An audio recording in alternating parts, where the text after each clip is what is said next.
Estamos de volta com a Opinião Pernambuco. Nós conversamos hoje sobre a relação entre desigualdade social e violência. Nos dois itens, o Brasil está entre aqueles que mais se destacam no mundo. Participam do nosso programa o sociólogo e professor da UFPE, José Luiz Raton, a também socióloga Ana Paula Portela e ainda o agente da Comissão Pastoral da Terra, João Paulo Medeiros. A gente parou no bloco anterior, quando você, Raton, ia trazer um quadro da violência e, inclusive, da violência em Pernambuco. Aí eu vou pedir, já que no primeiro bloco a gente discutiu muito a desigualdade social, as razões, as causas da desigualdade social, para a gente ir fazendo essa aproximação, essa correlação, né, assim, imediata entre desigualdade social e violência no Brasil. Deixa eu comentar do final da fala dele, né?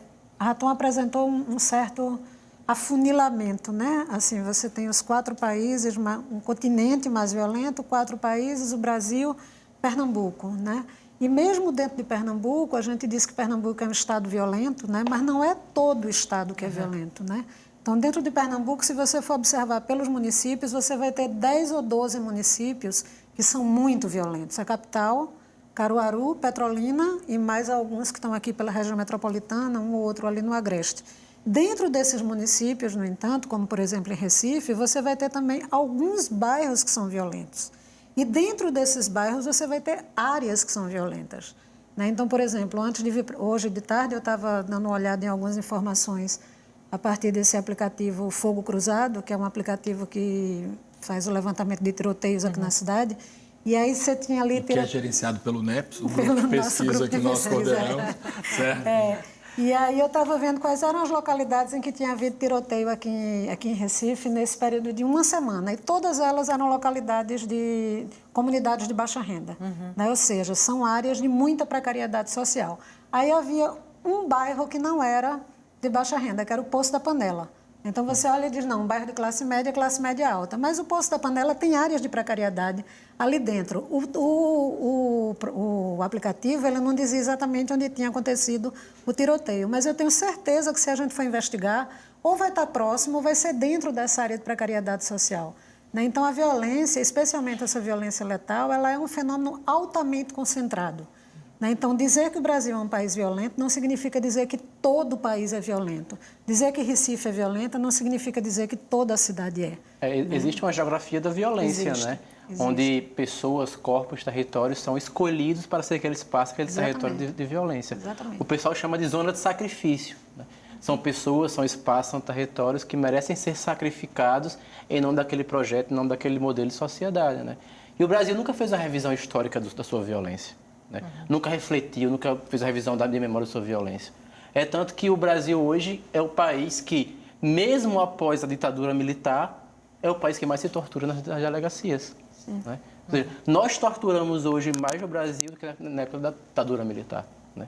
Isso é um absurdo. Porque torturamos o preso comum. O preso comum, o não preso, o menino da rua, qualquer pessoa, né? Então, existe uma legitimação da violência no Brasil que tem se asseverado nos últimos anos, né? Que isso também é bem preocupante. Então, falar em ditadura militar até 10 anos atrás era um absurdo, era uma vergonha, ninguém falava. Mesmo que eu defendesse a ditadura, eu não falava para ninguém. Hoje é normal, hoje é legítimo, né? Inclusive das classes também mais pobres, né? Por causa do processo de alienação. Porque não tem desigualdade e não tem violência se não houver alienação. Só uma frase. Esse ponto que ele toca é muito importante. A gente tende a pensar na violência que acontece no seio da sociedade, né? Entre nós, entre cidadãos. Mas essa violência ela não pode ser dissociada da violência que é praticada pelas instituições. E, sobretudo, as instituições do sistema de segurança e justiça, né? Então, são os dois lados de uma mesma moeda. Mas né? essa violência institucional, ela também se justifica pela desigualdade? No plano cultural, sim. Porque, de alguma forma, existe uma conexão entre a percepção da pobreza, o pobre como o outro, e o pobre como o perigoso. O pobre é percebido pelas instituições como perigoso. E a ideia de perigo justifica um tipo de atuação baseada na violência. Existem estudos feitos nos tribunais, tem um estudo muito interessante feito pelo professor Sérgio Adorno, chamado As Mortes que se Contam no Tribunal do Júri, em São Paulo, que mostra que, para o mesmo tipo de crime, brancos e negros têm penas diferentes. As penas são mais severas com negros do que em relação a brancos. Com pessoas que vêm do Nordeste em relação aos que são originários de São Paulo ou dos estados vizinhos. Então, tem mecanismos de desigualdade dentro das instituições, de desigualdade que a gente pode chamar institucional e que estão no plano cultural e produzem violência, que significa encarcerar, significa uma série de outras consequências para a vida das pessoas. Quero aproveitar rapidinho uma coisa que a Ana Paula falou aqui. Pernambuco não tem... Houve uma regressão em Pernambuco na divulgação dos dados das informações criminais nos últimos anos. Pernambuco tinha construído um padrão de divulgação exemplar das informações sobre violência, o que permitia que a sociedade acompanhasse isso. Produzir informação de boa qualidade significa que a sociedade pode se apropriar desses dados e pode monitorar, pode estabelecer propostas em relação a isso. Nos últimos anos, a informação tem sido cerceada. E na universidade, no Núcleo de Estudos e Pesquisas sobre Políticas de Segurança, nós estamos agora trabalhando com a produção de informação primária sobre violência através de um aplicativo chamado Fogo Cruzado, que pode ser instalado, que já existe no Rio de Janeiro há 2 anos e pouco, e aqui existe há 2 meses, em que qualquer pessoa, instalando o aplicativo e garantida a confidencialidade e anonimato, pode informar a ocorrência de um disparo de arma de fogo no Recife, que é imediatamente georreferenciado depois de uma checagem. Isso tem permitido que a gente acompanhe, num tempo muito mais curto, a produção dessa violência e permitiu, inclusive, que a Ana Paula trouxesse aqui uma análise que é muito interessante. Essa ideia de que a lógica dos homicídios é que pouca gente mata muita gente em poucos lugares. E aí isso permite a gente pensar que a resposta pública ela pode ter uma lógica que ajude a reduzir a violência no curto, no médio e no longo prazo. É interessante que as instituições, né, e o Estado, eles assumem um papel dúplice. Ao mesmo tempo que assumem o papel de combater a violência, nessa lógica do Estado, pelo menos hipotética, de trazer o bem comum, ela também age como proponente, propositor e agente de uma violência institucional, né? Seja de forma omissiva ou de forma ativa. No campo, né, que a gente da CPT está mais familiarizado, a violência ela vem através de projéteis, né, das armas, mas também de projetos, né, grandes empreendimentos. Por exemplo, aqui o caso do SUAP, né, que expulsou 2.000 famílias do seu território. Quer violência maior do que essa? Então o Estado é sempre esse agente dúplice, né? Escravização passou pelo Estado, ditadura militar passou pelo Estado e essas violências cotidianas também passam pelo Estado. Porque o Estado, ele, querendo ou não, ele assume um lado nesse campo minado da violência. E esse lado dificilmente é dos pobres, das mulheres, dos negros. É o lado do capital, o lado dos poderosos. Então, o Estado ele vai estar omissivamente ou ativamente sendo o agente central no processo de violência no Brasil. Vocês trouxeram aqui, acho que quem primeiro tocou nesse ponto, Raton, foi você, talvez uma dificuldade cultural da sociedade ou de debater essa questão, ou de encarar a questão da desigualdade, ou de ser receptiva para políticas inclusivas, enfim.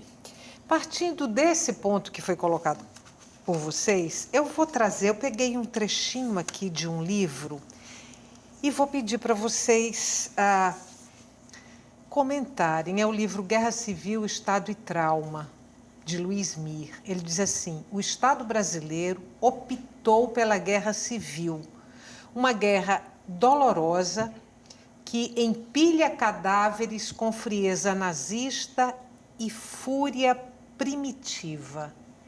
É esse o retrato do Estado brasileiro? Eu não descreveria dessa forma, né? A ideia de guerra civil, ela supõe que pelo menos uma parte da população está armada lutando contra o Estado ou contra uma outra parte da população. Eu não vejo os autores de homicídios ou as vítimas de homicídios das periferias brasileiras com esse tipo de intuito, né? A conflitualidade que existe nessas áreas, ela é de outra natureza. Ela não se volta contra o Estado, embora haja eventualmente conflitos com a polícia, e nesse sentido a polícia representa o Estado, mas assim, ali, aquele conflito ele está localizado, ele tem uma motivação muito mais específica. Eles não estão querendo o fim da polícia militar, como se quer nas passeatas, né? Como os estudantes querem, ou como outros movimentos sociais querem, mas as pessoas que estão armadas na periferia brasileira, quando lutam com a polícia, estão defendendo seus interesses comerciais, seus interesses territoriais ou interesses de outra natureza. Então, não descreveria. Eu acho que a ideia a imagem da guerra civil é uma imagem que aparece com muita força por conta do enorme volume de cadáveres que realmente existe no país, né? 60 mil pessoas não é fácil da gente aceitar esse número. Então, ela vem muito facilmente. Agora, eu acho que não corresponde ao que efetivamente acontece aqui. Assim, eu concordo com a Ana que essa imagem da guerra ela pode ser muito problemática, né? Ela é problemática e ela pode, inclusive, ter assim, efeitos práticos. Mas eu entendo também que pode ser apenas uma metáfora que ele está usando, uma forma de tratar de uma questão. O que me parece que é um problema assim, e que aí isso evidencia a forma como as instituições policiais e também as pessoas, em geral, fora das instituições policiais, justificam a possibilidade do uso da força pela polícia.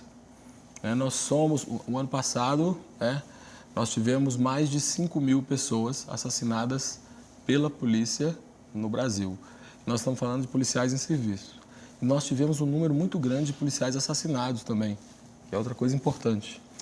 Isso mostra um pouco que a disposição para usar da violência e não para regular e mediar conflitos de uma forma que impeça e previna a violência, ela também se dá de forma desigual, né? Eu tinha dito isso. São as pessoas negras e pobres, especialmente jovens, das áreas periféricas mais destituídas de direitos que têm sido, digamos, o alvo dessa violência institucional, que precisa ser controlada pelas próprias instituições, pela sociedade como um todo e pelas instituições que são responsáveis pelo controle das polícias, a Justiça, o Ministério Público, que não tem feito. É importante dizer que o Ministério Público tem a missão constitucional de exercer o controle externo da atividade policial.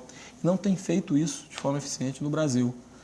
E nós precisamos também pensar como é que a gente faz uma disputa cultural, porque parte dessa violência institucional ela é legitimada e justificada por setores importantes da população. Então, a gente precisa entender por que isso se reproduz dessa maneira e permanece dessa forma. Em geral, me parece que a comoção não é pela violência, é por quem sofre a violência. Isso. Então, a depender de quem sofre a violência, vai haver uma comoção ou não. É isso que tu traz sobre os negros, as mulheres, as pessoas de periferia. A gente, por exemplo, no ano passado, 2017, a gente teve no campo 70 casos de assassinatos no campo, né? Que envolvem violência pelo campo, disputa por terra e disputa pelo território. Desses 70, 28 foram em casos de massacre, né? Ou seja, é um diagnóstico de violência muito grande. A gente conseguiu catalogar, de 1985 até o ano passado, 1.904 mortes no campo, envolvendo casos de luta pela terra e pelo território. No Brasil ou Pernambuco? Só no Brasil. 1.904 casos, né? Desses 1.904 casos, 113 apenas foram a julgamento, ou seja, 8%. Então, 8% do total que foram a julgamento, 18%, 30 mandantes foram condenados, ou seja, 30 mandantes de mais de 1.900 mortes foram condenados, ou seja, não importa a violência. O que importa é quem sofre a violência. Se for um preto, se for um pobre, se for um indígena, um quilombola, um sem terra, é normal, deixa passar, faz parte do histórico de violência da América Latina. Vamos fazer mais um intervalo curtinho, a gente volta daqui a pouco. Até já.